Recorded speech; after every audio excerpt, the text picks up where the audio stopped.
Good evening, everyone. Thank you all for being here. My name is Jake Patton, and I'd like to welcome you to the 2012 Henry M. Scharf Lecture. Dr. F. William Sunderman, a member of Gettysburg College Board of Trustees in the class of 1919, established the Scharf Memorial Lecture on Current Affairs in 1976 in honor of his friend, Henry M. Scharf. Scharf was a member of Gettysburg College class of 1925, a member of the Board of Trustees, the owner of the Gettysburg Hotel, and the builder of the Majestic Theater. Mr. Scharf was also a close personal friend of President Eisenhower. The Henry M. Scharf Memorial Lecture on Current Affairs continues to provide a forum for distinguished speakers and is one of the keynote lectures offered by the Eisenhower Institute. This year's Scharf Lecture is presented in coordination with the Eisenhower Institute's Environmental Leadership Program. This year-long program provides a select group of Gettysburg College students with a unique opportunity to gain a greater understanding of contemporary environmental policy issues and to develop their leadership skills. The program is coordinated by EI Fellow Howard Ernst. Dr. Ernst is an Associate Professor of Political Science at the United States Naval Academy, Senior Scholar at the University of Virginia Center for Politics, and Director of the Kohler Environmental Center in Wallingford, Connecticut. I speak on behalf of all the Environmental Leadership Program when I say it's been a pleasure working with Dr. Ernst. And without much further ado, I'll introduce Dr. Ernst to introduce the evening speaker.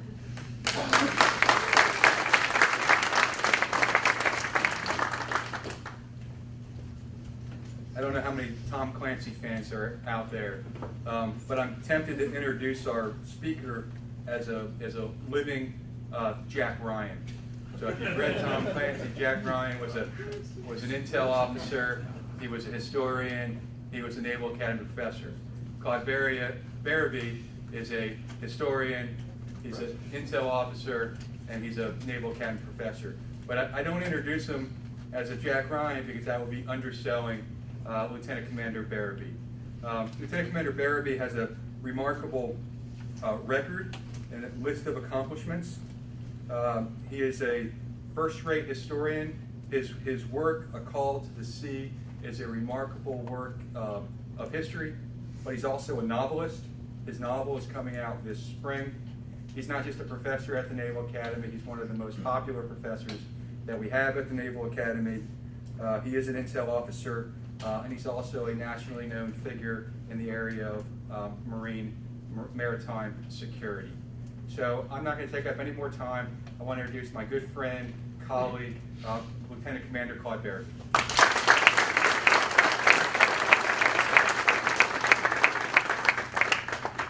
Wow. Thank you, Howard, for your very kind introduction. I think you forgot to mention a couple of things. My contribution to the Encyclopedia of Disasters and Crises. And I also worked on Capitol Hill, which is sort of the same thing. I have to say I'm a little intimidated this evening. I look out in the audience, and I'm used to being in class in uniform and looking out into a sea of black uniforms. So if somebody starts falling asleep, I can order them awake.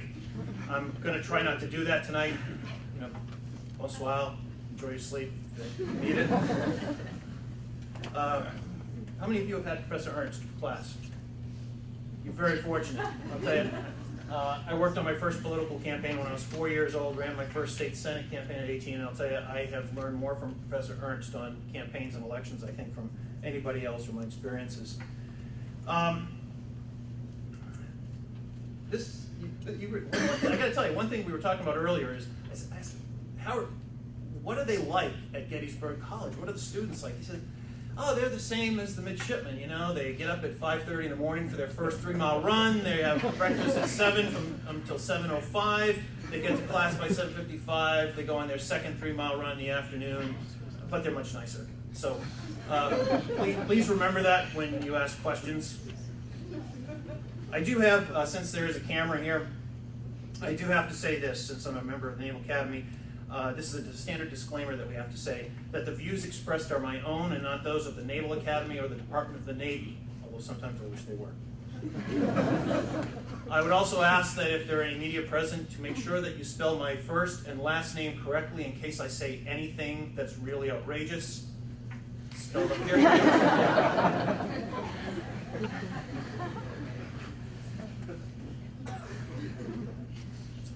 Final question. How many here have served in the military? A few. Thank you for your service. How many of you have friends or have family in the military? All right. I'm going to especially thank all of you, because I got to tell you something.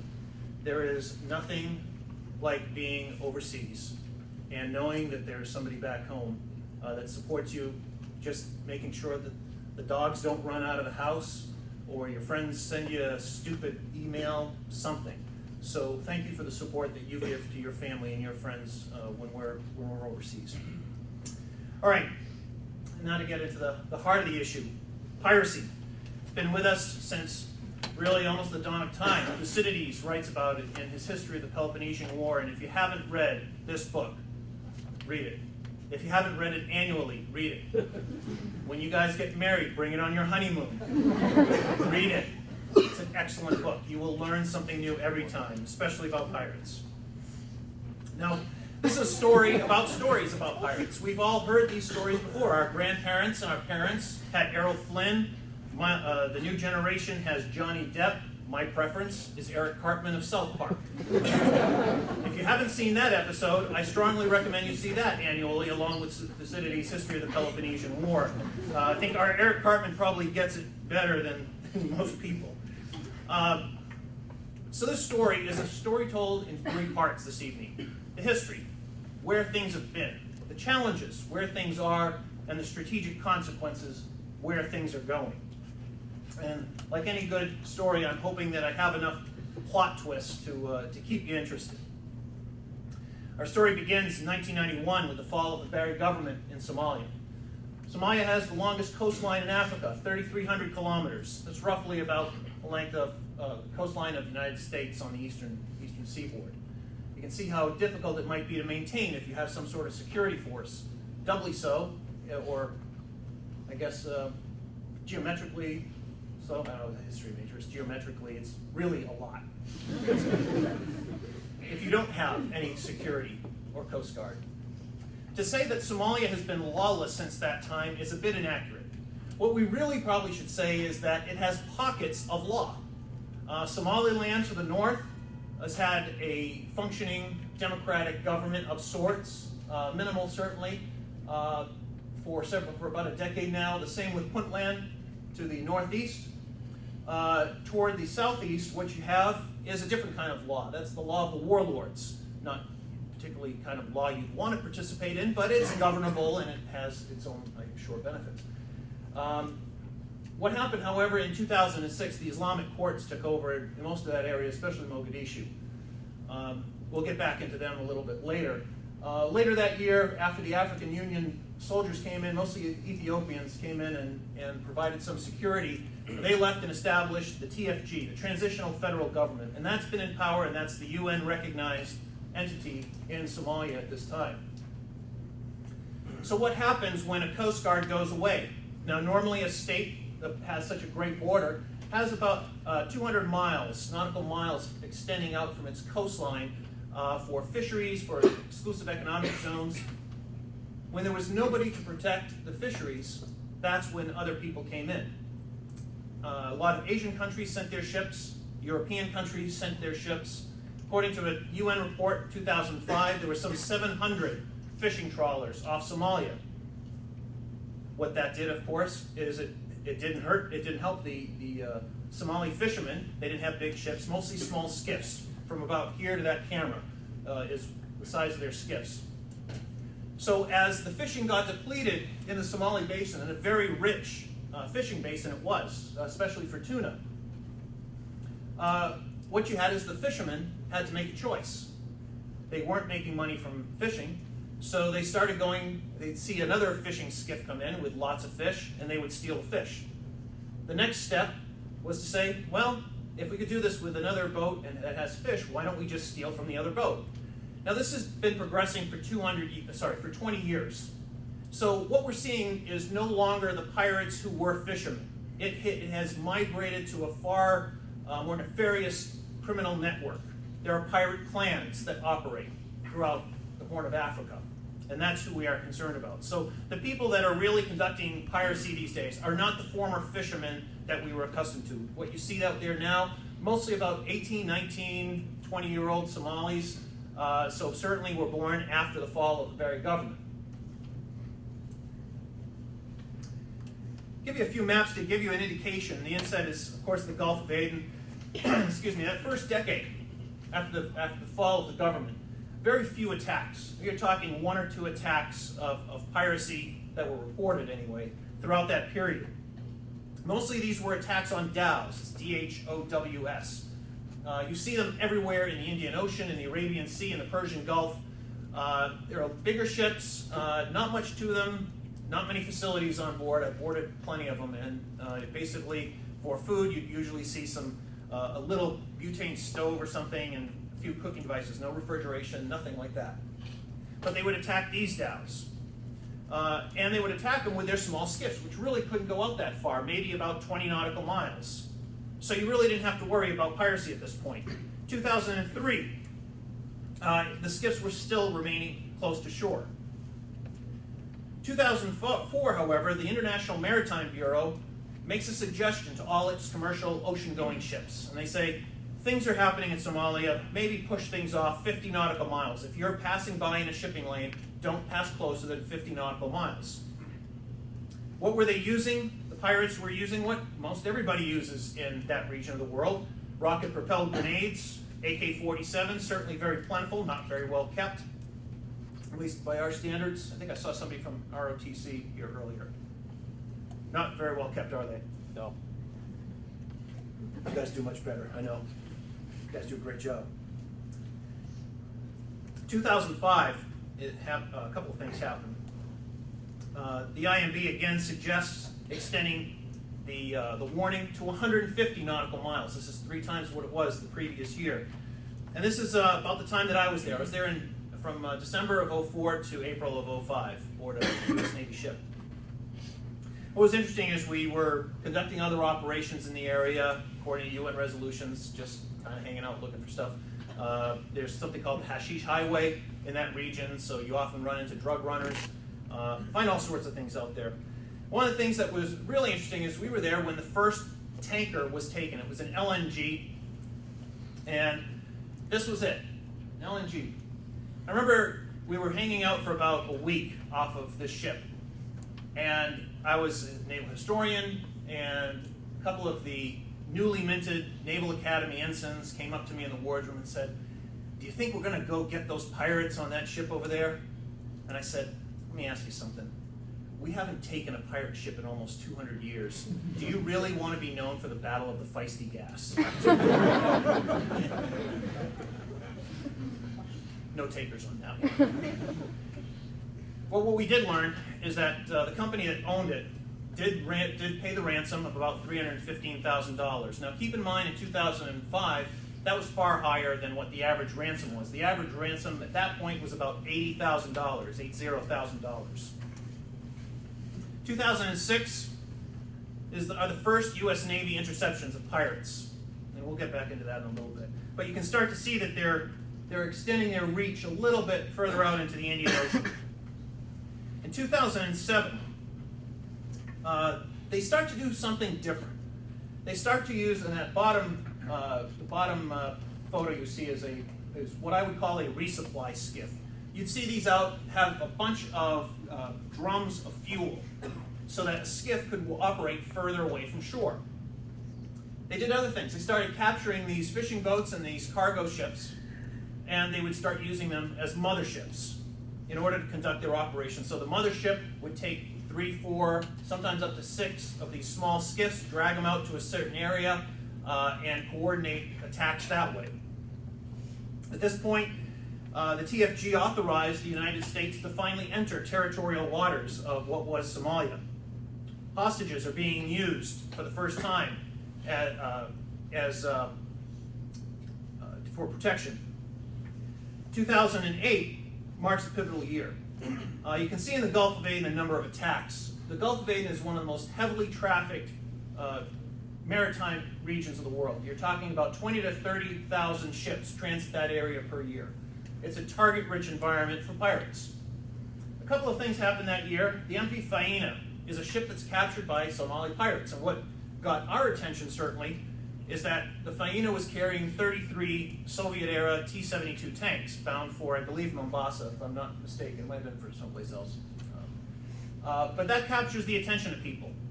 When pirates are attacking nameless, faceless dhows, nobody really pays attention. When they start capturing weapons, that reaches somebody's attention. Later that year, the Sirius Star, the VLCC, it's a very large crude carrier. It's coming out fully laden from the Gulf. She thought she was safe. She wasn't. She was taken. She was worth up to $250 million, including the ship and the cargo, and she was later ransomed for about $3 million. A few other things happened that year. French luxury cruise ship, the Le Ponant, is taken. Her crew of 30 is taken for about a week before they're released.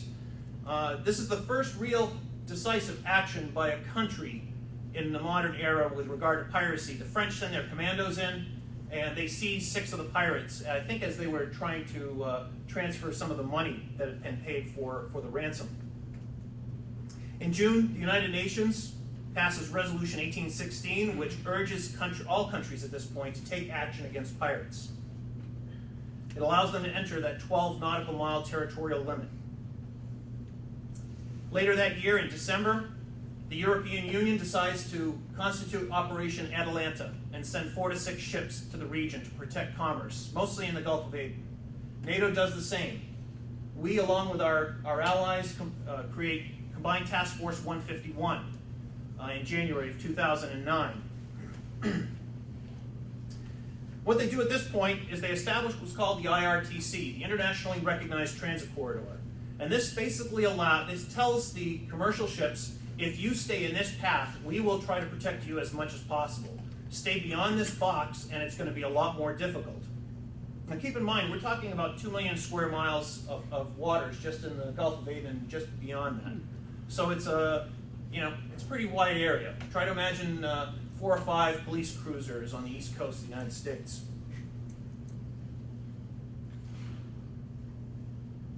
In April, the Maersk Alabama is taken. It's the first United States flagged ship that's taken in the modern era. Actually, probably in about 150 years if you exclude the Vietnam era, Mayaguez, and the Pueblo. Excuse me, the Mayaguez. Something else starts happening aboard the ships. The crews start getting really antsy because they don't want to be taken by pirates. They're taken for 30 or 60 days, which at that point is not that long. Some of them, this is an interesting photo where a crew member is creating Molotov cocktails. I think everybody's probably heard of them. You put gasoline in them, used widely during World War II, other eras. And they would throw them down from the bridge wing or wherever they were at the Somalis. What's interesting is that the Somalis weren't scared of the fire. They weren't scared of the explosions. They didn't want to take a crack at what they were scared of and what actually drove them off. Broken glass. Broken glass. That was it. Broken glass, because most of the Somali pirates were barefoot. It was just easier to maneuver around the ships and up the chains and up the ladders. Simplest thing sometimes. What did the shipping companies do? It's strange because 2008 to early 2009 is when they started to invest in their own protection. They do a number of things. They start to hire, at a very small rate, armed security personnel. We'll get back to that in a little bit. The PSCs that you might have heard about before. They start to use LRADs, which are these long-range acoustic devices intended to affect somebody approaching a ship. Probably the best thing that they had was a citadel, basically a bunker within the ship, secured, where you could have food and water and communications for the crew where they could wait it out. Because once a ship saw a pirate skiff, it was too late for anything to happen. You're talking probably about 10 to 15 minutes at best before you see a skiff and it hits your ship. And there is no way in that large ocean, unless you're really lucky, that some Navy ship or other platform is close enough to address it. 2010, what you start to see is the Gulf of Aden attacks begin to abate. But what you also see is it's kind of like the balloon effect. If you press on a balloon somewhere, the air has to be distributed elsewhere, right? This is exactly what happened with piracy. As we began to concentrate forces in the Gulf of Aden in 2009, the pirates said this is no longer a target-rich environment. So they decided to branch out, and they did. and expanded their operations about 28 million square miles of Indian Ocean. 2011, we start to see mariners dying. A mariner would die once in a while in captivity. Normally, not purposefully. It was either ill health or whatever. But here we start to see some people actually dying. We start to see a migration to the northern Arabian Sea. What kind of ships were they taking? Generally what we call low and slow. If a ship is transiting at 15 to 17 knots or greater, they're okay. Anything slower than that, they have a chance to be taken. If they have if they're sitting low in the water, easier to take. So you won't see passenger ships being taken because how many people have been on cruise ships? Yeah, they go pretty fast when they want to, don't they? That's what they do through the Gulf of Aden. They just fly through there, no problem. A lot of the car carriers as well. They've got a very high, you won't be able to climb up those. Another incident happens last year. Pretty difficult. I knew some of my former midshipmen who were surface warfare officers who were aboard a couple of our Navy ships in this region when 2 Americans were killed, another couple aboard the SV Quest. Pretty horrible episode where pirates decide to kill them. This is where if anybody says that Somali pirates are brave and courageous modern-day Robin Hoods, which I have heard, certainly in the halls where I'm from, I think this would dispel any rumor of such an event. Last October, 2 Spanish aid workers with Doctors Without Borders are kidnapped. Now this is kind of an interesting situation because they were kidnapped in Kenya at a Somali refugee camp, not too far from the Somali border. They were kidnapped not by pirates, they were kidnapped by Al-Shabaab, which is a terrorist organization which emerged in 2006 in Somalia. They've since merged with Al-Qaeda officially. What's interesting about this is that Al-Shabaab never really worked with pirates. The reason for this was in 2006, there was a bit of a lull in pirate activity because the Islamic courts were in charge around Mogadishu and southern Somalia. Now, why was that? Well, because under Islamic law, as I understand it, there's something called hiraba. It's a crime against order, and they viewed pirates as committing crimes against order. So they viewed pirates and they treated them as appropriately as they saw fit. But there have been instances like this where Al-Shabaab decided to sell these 2 aid workers to the pirates, reportedly for about $100,000 apiece. Why? Because the pirates were thinking, well, we get money for other hostages, we'll get money for these hostages. So they saw this as an investment. And I think you need to remember that they often see things as investments. I showed you a picture of the rocket-propelled grenades earlier. There was a story about an informal Somali stock exchange, a story about a woman who brought her husband's RPG to the Somali stock exchange and gave it to them. And in case they used that and they brought back a ship, then they would get part of the ransom and it would be distributed accordingly. So these are the faces, really, of Somali piracy, certainly extended. We don't see all the faces of the mariners at sea that have been taken, hundreds, if not thousands every year. So this is the second part of the story.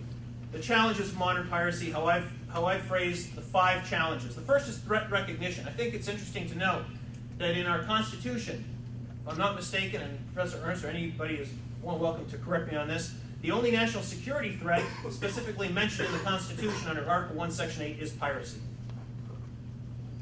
Why was that? Well, in the 1780s, as you know, we had hundreds of merchant ships that were captured and held for ransom along the Barbary coast, now North Africa. And that's why we ended up establishing a navy shortly thereafter. Excuse me. How do you determine a threat? Well, we could look at a threat as the official one would be capability versus capability plus opportunity plus intent. Well, certainly the pirates have a capability. Certainly they have opportunities, and certainly they've exercised their intent. But are they a threat? Who are they a threat to? Are they a threat to mariners? Certainly mariners have been taken. Are they a threat to the world economic system? Well, according to one source, and I think this number is a little high, the cost of piracy a couple of years ago was $7 to $12 billion. Last year, about $6 billion. Taken in context, according to a vice president of a shipping line, that represents basically 1 hour out of a total year of annual shipping around the world. So comparatively, the cost isn't that much. Is it a threat to the United States? Well, I've pointed out the SV Quest and the Maersk, Alabama, but the United States has very few flagged ships in the world. There are tens of thousands of ships plying the world's waters, and I think we're down to about 150 or 160 flagged ships. I can double check on that, but last I talked to Maersk, we were pretty low. The top ships that were taken were flagged by Panama, Liberia, the Marshall Islands. Clearly great naval powers who could protect their ships. To give you one graph, number of attacks, that yellow line is the Gulf of Aden. So this really shows that things have really started turning around in the Gulf of Aden. Been pretty successful there, but as again mentioned, you're starting to see the attacks increase elsewhere. They're becoming far more bold in where they're attacking. Other people being attacked, British couple, a Danish family. This was another one, the Shufu #1, I believe mostly a Vietnamese crew. And again, getting to there's an issue of complacency, I think. We've often said, I've seen this happen every year where people would say, the pirates would never do that. They'd never go beyond 20 miles. They'd never go beyond 100 miles. They would never use motherships. They would never say never. Well, in this case, we were told the pirates want to protect the hostages because they're worth money. So they would never do anything to harm them. We learned last month that the captain of this Vietnamese crew, his arm was amputated because the Somali pirates weren't getting answers quickly enough on their ransom requests or demands. How much does Somali pirate cost? Strangely enough, you'd think that ransoms were the highest portion of the cost of piracy. It's not. It's the fuel. How many people have seen the cost of you're putting gas in your car, your truck, going up and up? Yeah, well, the same thing happens with shipping companies. Every day a ship is at sea. Depending on the size of the ship, you're talking $30,000 to maybe $80,000 just to operate the ship. One of the highest costs, once you've purchased the ship, is the cost of fuel. So that's why you're starting to see that. What's happened is that all these ships that used to go through the Gulf of Aden have now gone around the south coast of Africa, extending another 10 to 12 days of their transit time, so thereby increasing the cost to them. The second issue, interest sustainment. I think in the United States, please, during the Q&A period, disagree with me if you will. I think we kind of have a short attention span on a lot of things. Public polls will indicate that lengthy wars usually generate less and less support. It's the nature of it. If you go back to Gallup polls of World War II and Korea, Vietnam, any war, Iraq, Afghanistan, you'll see less and less public support. I think that's the case with interest sustainment. I pulled these off of what used to be blog posts. That doesn't exist anymore, but what you could do is you could plug in a few terms. And with these terms, you could measure how much people were really chatting on the blogs about things. So in this case, I plugged in piracy, Libya, and Japan. And this was last year, so this was just as we were getting spooled up for Libyan operations, and then the Fukushima nuclear power plant had its problems. So you can see, look at all the people here tonight. Interested, I'm hoping, in piracy. Why isn't that reflected in something like that? And you could do this with LexisNexis and checking out newspaper articles on piracy, or checking CNN and seeing the level. I mean, certainly when the Maersk, Alabama was taken, it was all news all the time for about 3 days until the next item came along. Just for fun, and because several of my midshipmen demanded it, I plugged in another term that was not national security related. Miley Cyrus, who's apparently some singer. And again, Miley Cyrus beats the pirates. The third issue, evident responsibility. Who's responsible for dealing with the pirates? I don't know if you remember a Far Side cartoon many years ago now probably. There were these two bears in the woods, and there was a scope, a hunter's rifle scope, pointed. And one of the bears is going like this, and the other bear is going like that. That's kind of how it was a few years ago between the shipping companies and countries. Countries thought the shipping companies ought to be able to protect themselves. The shipping company said, well, we are flagged, or we are paying taxes, etc., so we probably should get some sort of naval support. It was a lot like this.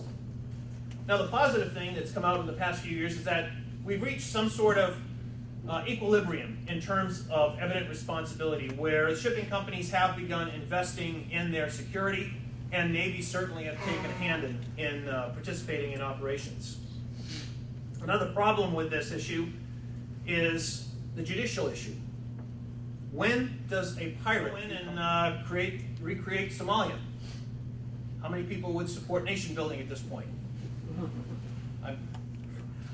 I won't argue either way. I'm currently on active duty, so I support whatever our civilian leaders say, ask us to do. But I think the answer that I've usually gotten is in 3 words: Black Hawk Down. And that's the image that people get. And I'm sorry I use so many movie references. I'm an intelligence officer used to briefing squadrons of aviators, and they only seem to understand movie metaphors and quotes. So it's just a habit now. Who was I talking to earlier? Your buddy Dugard at the Naval Academy. There he is. Tell your buddy, don't tell your buddy. Actually, don't learn that himself next year when he's a pilot.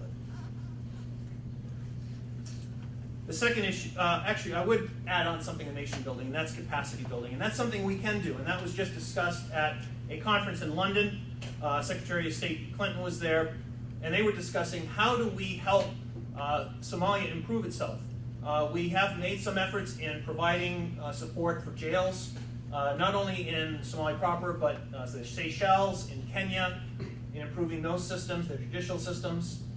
There's now at least a very small Coast Guard operating off Puntland, and they're starting to stop pirates, so that's a good thing. Does deterrence work? Does punitive strikes work? We really haven't done punitive strikes with regard to pirates, I think, since Sumatra in the 1830s, under the Jacksonian era. Back then, the merchant ship Friendship was taken by pirates off Sumatra in Kuala Batu. 6 months later, we learned of it. Andrew Jackson sends a frigate on the other side of the world. Takes another 6 months, so we decided to bomb the town and conduct punitive raids. They were trying to figure out why a ship suddenly appeared a year later. I could talk more about that. That's my dissertation topic, so I'll save that for another time. What about deterrence? Deterrence really doesn't work in this case. How are you going to deter pirates when they could command ransoms of millions of dollars? And on average, a pirate could probably make about $80,000 or $100,000 if he participates in an operation. Containment? Containment doesn't work. Certainly we can deter them. We've deterred them in the Gulf of Aden, but trying to contain them along the coastline through a blockade is near impossible. We don't have the ships. Nobody does. The 5th issue.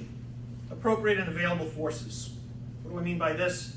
Just to give you an idea, this is the size of our Navy 20 years ago and roughly today. We are less than half of where, these are, by the way, these are just destroyers and frigates. Obviously we have other things, amphibs, carriers, submarines. Every Navy, except I think China, has decreased. And we're certainly less than half. The Royal Navy, I was briefing some NATO delegates a couple of weeks ago. They said you were very generous with the 25 ships. We are now down to 19. So I've got to correct that. You know, Rudyard Kipling wrote a wonderful poem at the Diamond Jubilee of Queen Victoria. You know, it's called Recession or Recessional. There's a line in it called "Far called our navies melt away," and that phrase has stuck with me for the past couple of years. Our navies melt away. What happens when our navies melt away? When state security forces providing support for commercial traffic goes away. One of the positive things that we've done recently, this was last month, where an Iranian dhow, fishing dhow, had been taken by pirates. And they became part of the crew. They didn't want to do it. But suddenly one of our ships decided to rescue the ship and the crew. And the Iranians were, this is one of our former students who was leading this particular VBSS mission. And they said, you know, we prayed to God every night for God to save us. And here you all are. Imagine what would have happened if the Navy wasn't there helping out the Iranians. And I think it's interesting to note, you know, one of the phrases that's come up in recent years is a global force for good. It's a Navy term. If there is an example of that, I think this is it. Now we get to the third part, the strategic consequences. Third part of our story. First issue is that I think we're going to have greater challenges in influence on the high seas. As you saw from those numbers, we are melting away. And because we are melting away, there is going to be these greater maritime security gaps. And when you have a maritime security gap, what happens in the absence of law enforcement or some sort of security? Anarchy, criminal elements emerge. Somebody decides to fill that vacuum. Off of Somalia, right now that's piracy. Off the Gulf of Guinea, and very underreported, is another major piracy and insurgent issue, if you look at some of the numbers out there. There are other places in the world where if navies aren't there to protect things, things happen. The second issue, the rise of peer competitors. Now I think this is interesting that this is a photo of the 10th Chinese flotilla. I think the last time that the Chinese had been in the Indian Ocean was 1433. In the past couple of years, they've sent 10 flotillas to protect commerce. Now, granted, they certainly have more flagships than we do. It's interesting that the Seychelles have asked them for anti-piracy support. Do we see them as a competitor, or do we welcome them into the global maritime commons as part of a constabulatory force to protect legitimate commerce? I leave that to the policymakers. That's not my job. What I think is interesting is when they we've conducted ship-to-ship visits, and whenever the Chinese are talking to the American officers, they don't ask about pirates. They ask about logistics. Logistics, logistics, logistics. And I guess that's a topic for another time, but why are they asking about logistics? They want to understand how to operate far, far from Chinese waters. This is not an accident. The third issue is the increased activity of non-state actors. I've mentioned pirates. There are insurgents. There is Al-Qaeda that operates once in a while from sea. There are drug traffickers, human traffickers. Take your pick. I'm going to talk about a different kind of non-state actor. Those are the private security companies. I mentioned the armed security, which is appearing on board, certainly to a far greater extent now than we saw just a few years ago. A few years ago, I remember at a maritime security conference suggesting that, well, in a few years, we're probably going to see private security companies merging. And I remember, the old tomato being thrown from one of the shipping companies. Said, "We're never going to do that." I said, "I like that word, never." Suddenly, it happened. But something else that's really interesting started happening. It wasn't just armed security on board ships. Somebody got another idea. I wrote an article for Orbis that was called, I didn't pick this title, this was my editor who picked it, and he called it "Black Waters for the Blue Waters, the Promise of Private Naval Companies." The day after that came out, I got a call from a leader at Blackwater. He said, "Hey, I saw your article." At that point, I went over to Howard and said, "Howard, are there any black helicopters floating over this? I don't worry about this." And I said, no, don't worry about it. You took some hits on it. We took some hits, but you were generally fair. We'd like to introduce you to our ship. I was like, "You have a ship?" So I went down for a couple of days. They gave me a nice tour. They were very nice. These aren't different ships. These are the same ship. When I saw the MacArthur, it was an old National Oceanographic and Atmospheric Administration ship from 40 years ago. It had 2 Little Bird helicopters on board, accordion-style hangar, 2 ribs, those small boats that you see. And what they were going to do, I interviewed Eric Prince pretty extensively about this, and a lot of his captain, his crew, still have all the notes from that. His intent was, the first step was to provide protection and to make sure that the shipping companies were really concerned that they didn't want to firefight on their ships because they didn't want to endanger their crew. So the theory that Blackwater came up with was, we're going to have a ship standing off to protect you so that you guys aren't in this, firefight. They weren't going to go attack the pirates. They were going to defend, kind of like a bodyguard, if you will. All right? And we can discuss the different terms that might be used for something like that. But he also said something really interesting. I said, "Is this all you want to do? I mean, is there a business model for this?" He said, "No, I want to do something else. I want to build a fleet of ships." I was like, "What do you want to do with a fleet of ships?" He said, "Because illegal fishing is a costly endeavor for a lot of countries, and a lot of countries," and he says, "you look back on Somalia," and then he named off all these other countries that are losing money from illegal fishers. And he says, "I want to get hired by the countries to protect, the fisheries." I was like, "Gotcha, okay, interesting concept." Wasn't by the way the first to do it, but he was certainly trying to address it. So this is the MacArthur in its very incarnations. I was supposed to go on board her in February of '09 as an embedded reporter for a paper, and unfortunately fell through. But it was an interesting experience. But the thing is, they're not the only company. They fell through. Blackwater doesn't exist. They don't have the ship doing that stuff. But what you have seen in the past 3 years are other companies establishing their own forces. PVI is a British firm. I've interviewed them extensively. They've got a couple of old Swedish patrol boats. They've got an Omani boat. That one on the lower left was intended to be used for diving in the Red Sea. Instead, it's used as what you might call a flotel, something that can be used to provide logistic support at sea, so you don't have to kind of worry about paying $15,000 for gun registration in Djibouti or something. There are other companies. I was just advised by the owner of Mark Star that he's purchased this red ship.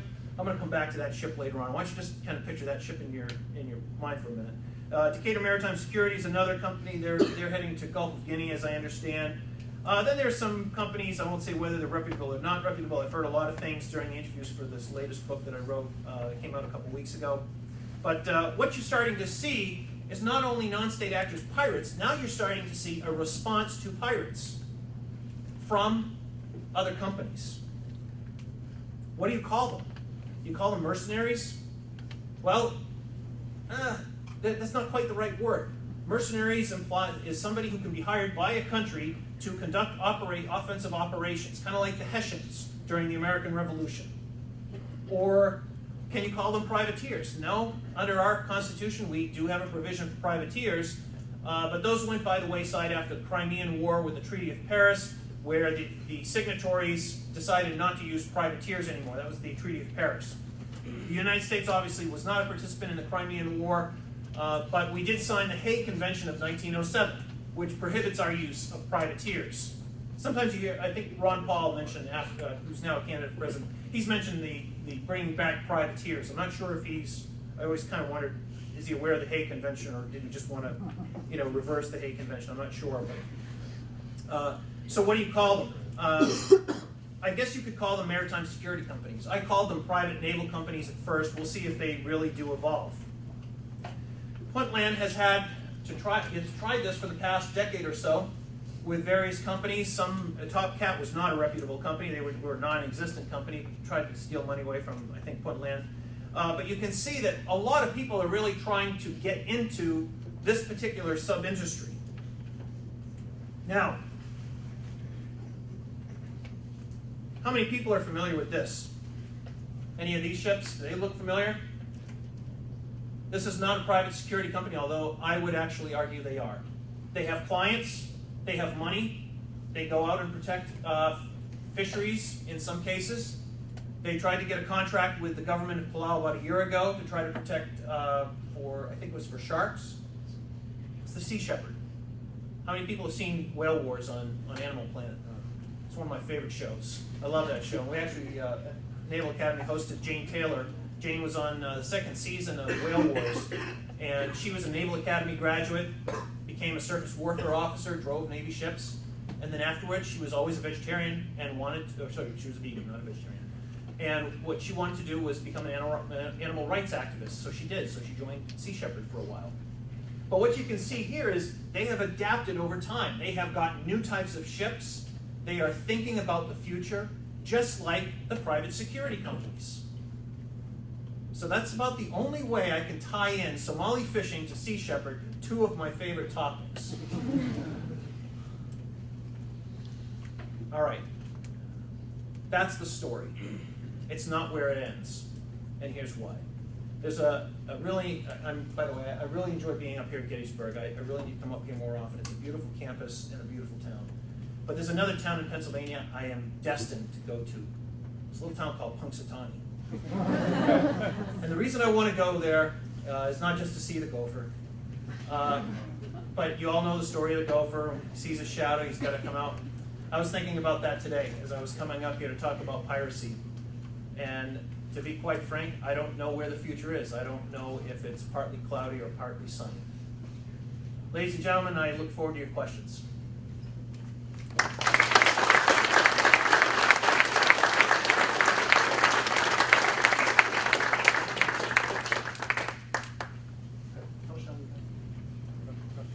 About 10 minutes, sorry about that.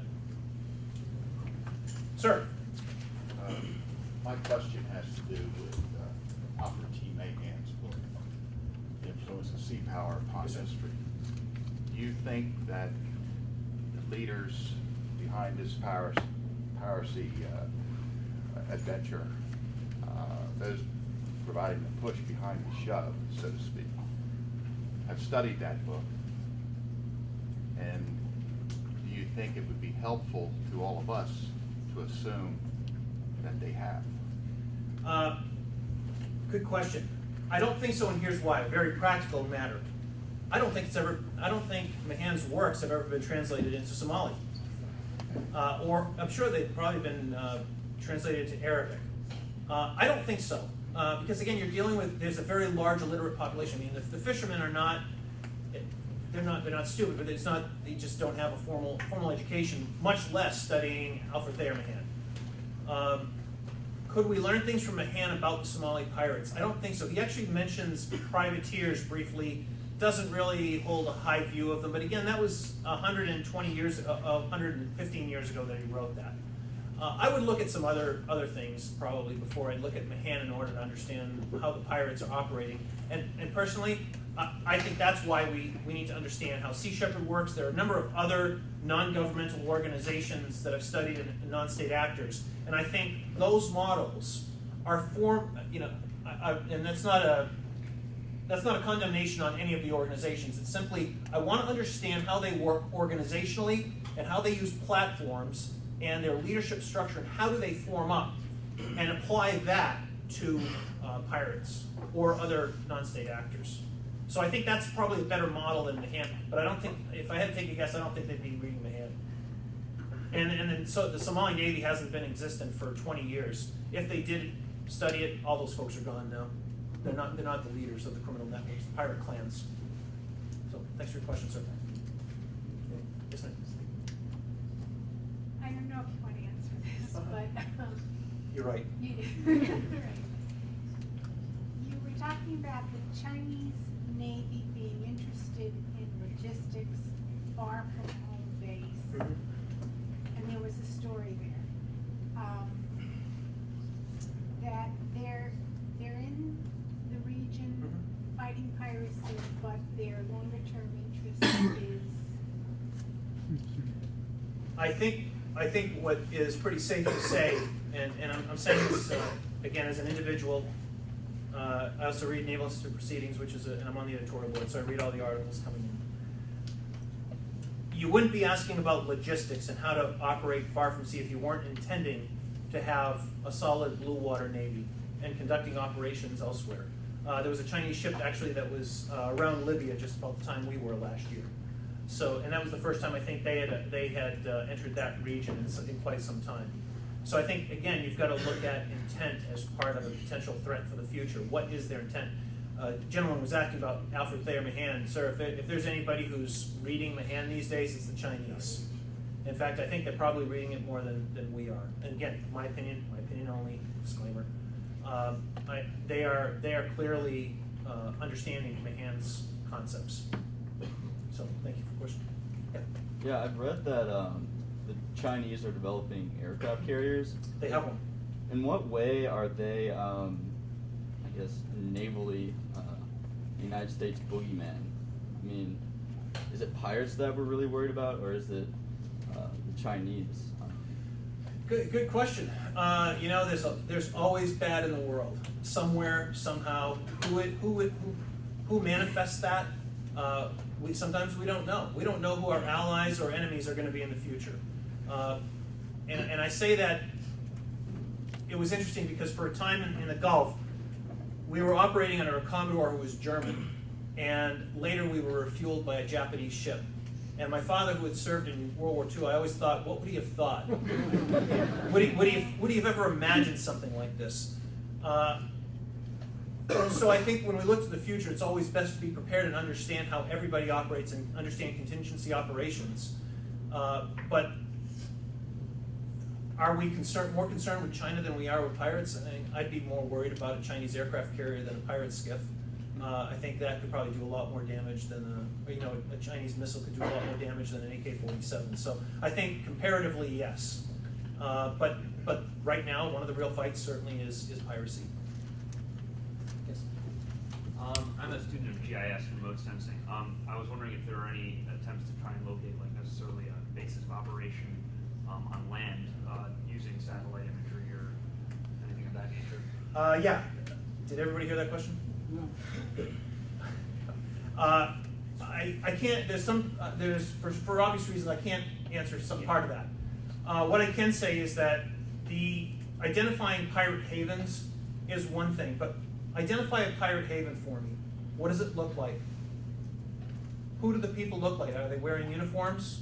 Do they have weapons? Everybody has weapons over there. I mean, that's just commonplace. The other issue is the fact that they're using hostages as human shields in some cases.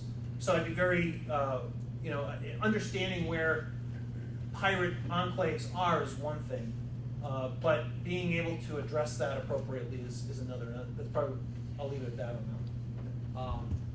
Would you find, do you think possibly in the future the U.S. Navy or other international navies would, as these private contractors start to develop and grow, work hand in hand with them like they have done in land-based missions? Yeah, the question, if you didn't hear that for this section of the room, was do I see a time where the U.S. Navy or other navies might work with some of these private security companies?